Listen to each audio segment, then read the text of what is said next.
Welcome to Marble Rundown, your source for the most important Marble news of the week that you need to know. Now here's your hosts, Bob Ballmer and Dan Orboole. That's right, I'm Bob, he's Dan, and it's Marble Rundown, back after a week off. What did you do with the extra week, Dan? What extra week? You think Marble reports are just gonna write themselves? Well, I spent a very relaxing weekend with the family, watched Rollback, and pretty much just took it easy. Well, I'm glad to hear you had that luxury, Bob. And now it's time for everyone's favorite segment. But you know what? What's that? We didn't blow anything. You're kidding me. Yeah, they had 2 weeks to find something, and the worst they could find was a slight mispronunciation of Yella. I guess that's gotta be our patron saving the day. Early access to scripts for our loyal patrons looks to really be helping out the writing staff. Yeah, they're catching all the good stuff ahead of time. If you feel like you're missing out, join the Discord channel and join in the effort to bring us down with the rest of the show's fans. We're also pretty active there if you want to talk to the cast and crew behind the scenes. So yeah, better luck next week, suckers. So the Sand Marble Rally is back. With the first of 2 races on this new course, the competitors have definitely been excited for this one. Absolutely. After a number of weather delays, officials finally managed to get the track back into a playable condition in time for Tuesday's season premiere. And what a race it was. Right out of the gate, Black Knight and Super Ball took the early advantage, with Pollo Loco beginning to jostle for position. But the big defining moment was at the 21-second mark of the race, when this curve threw off 7 of the competitors, all resulting in DNFs with the exception of Quicksilver, who managed to roll back onto the track and seize 4th place. Pollo Loco, Black Knight, and Lollipop would continue to fight for position entering the middle third of the race, before Crazy Cat's Eye entered the top 3 picture 50 seconds in. Lollipop would make a move to jump in front of Black Knight as they entered the final stretch, but with 30 seconds left in the race, it would be Crazy Cat's Eye taking the lead, followed immediately by Cool Moody and Marbly McMarbleface. And that ended up being your finishing order, Crazy Cat's Eyes taking this, the first race of the Marble Rally season. In the end, a total of 6 athletes failed to finish in a race that saw a total of 13 lead changes and 62 overtakes. Fan favorite Red Number 3, in his first race since surgery, would finish 10th. Definitely not the sort of return that Red Number 3 was looking for. For sure. Not catastrophic, but definitely below the standard we'd usually expect. I don't think it's necessarily time to panic though if you're a fan. There's a few things to consider here. First, obviously, this is Red's first race since the surgery, so you could really look at this as a warm-up race. Red also started in a pretty terrible position, and has historically done really well when able to get out in front early. He's also underperformed in early races before, so there's a lot of precedent here to say that success is still a reasonable expectation. But hey, this wasn't Red Number 3's day, it was Crazy Cat's Eyes. Absolutely, and there was a lot of nuance in Crazy's run here today. He's been around since the first races in 2016 and has just been getting better and better each year.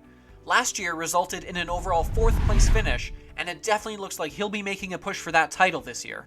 I mean, he's definitely improved his consistency. Crazy currently holds the Sand Marble Rally record for most consecutive races with points earned. If he can consistently perform like he did here today, there's a good chance that we could see Crazy Cat's Eye on top of the podium at the end of the season. Can we look back at that race for a second? Because there were some things in the performance this week that I think some of the competitors and some up-and-comers watching the show are gonna want to take a look at. So I think there's a lot to be said for Crazy Cat's Eye not making a move for the lead until much later in the race. He played a safe game, taking advantage of the rounded chicanes on some of the curves to keep a consistent speed, all the while observing Black Knight and Lollipop fighting for the top position. Here we can see the maneuver that Lollipop used to grab the lead from Black Knight, and when Crazy made a move for the lead a few seconds later, it was an eerily similar tactic. Press your opponent into the wall, not to gain speed for yourself, but to slow them down and all the racers behind. A lot of smart racing here, and it's going to be very telling next week who studied their film and who didn't. Well, I'll be studying Captain Marble this weekend personally. A great film. But as always, great insight, Dan. Well then, it's time for everyone's second favorite segment, the commercial break. Oh, how exciting. Unless they're watching this during the premiere and don't have an ad break there. Well, seems like a good reason to watch the show live, I guess. But then they'd miss out on the second best part. Oh, good point, good point. We'll see you in a moment.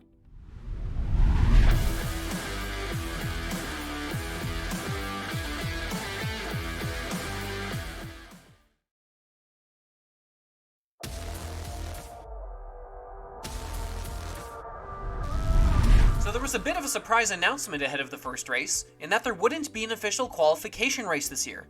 Unfortunately, it means that most of the info we gave you a few weeks back is now incorrect, but let's not dwell on that. You know, thinking about it, it was probably something created by necessity because of the weather, but it still hurts for those who are fans of some of the competitors that didn't end up being able to participate this year. Big Pearl and Reflector were two of the big name omissions, and as of right now, we don't know how the athletes have taken the change, nor when they were informed of the decision. It's gotta be tough to hear as an athlete, but they all know how variable the league can be, and knew what they were signing up for when they joined. And you know JMR doesn't want to have to do it. There's clearly compromises that have been made on both sides. But hey, that's just life in a volatile sport. And now, with the deep dive into the data from this week, it's Drew Diskman. How are things in the sand, Drew? Well, the weather could be better, but all things considered, it's great to be here, because it means sports are back.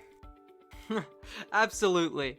So what have you got for us this week? Well, Bob, it was certainly an exciting race, but now that we've had time for our analysts to compile the data, I think there's some really interesting trends we can see. If we take a look at the time spent in the top 5, as well as the time spent in first place, a few numbers jump out at you that you might not have keyed in on if you had just caught the end of the race or looked at the scores.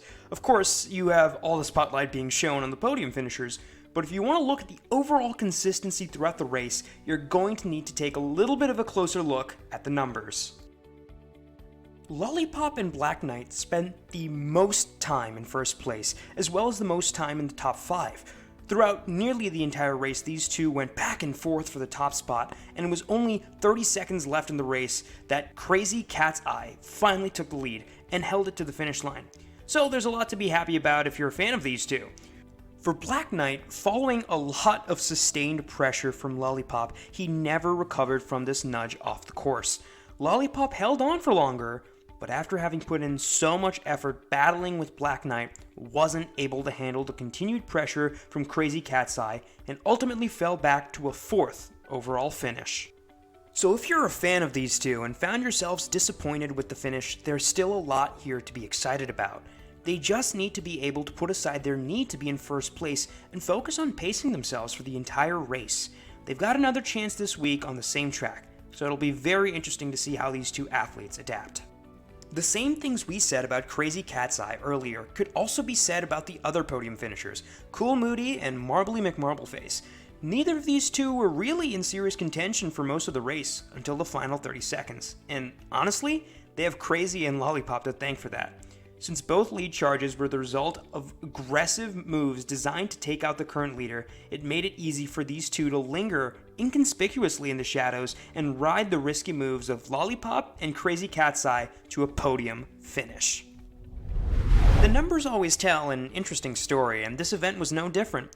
With time spent in first place not making that big of an impact on overall standings, I wouldn't be surprised if we were to see Lollipop and Black Knight changing up their tactics next week to guarantee a podium finish. Being in the lead just paints a big target on your back. If I were them, I would be making fewer risky moves for the lead and focus on just staying in a spot where the podium is assured. And with that, I'll pass it back to you two in the studio, let you finish off the show with some fan comments. For sure. Thanks so much for the insight, Drew. Enjoy the rest of the rally. Will do, Dan. So it's finally time to bring back the crystal ball out of the attic and make some wild predictions once more.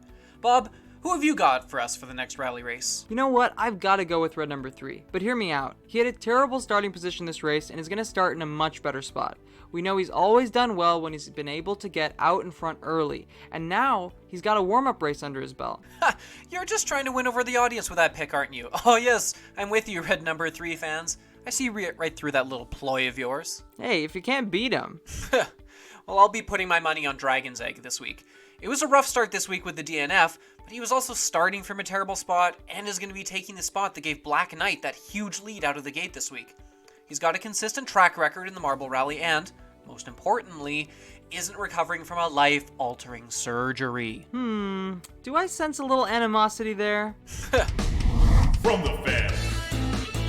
So last episode we asked you what you thought we'd see from the 24-minute Le Marble race, and you had some really inspired ideas.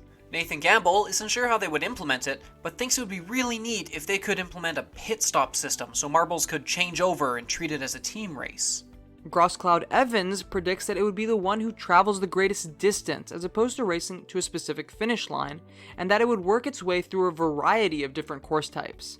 Demand predicts 24 minutes of marbles racing. I mean, he's not wrong. Anyhow, do you want to be featured on next week's Marble Rundown? Just answer today's question of the day. Where did you first learn about marble racing?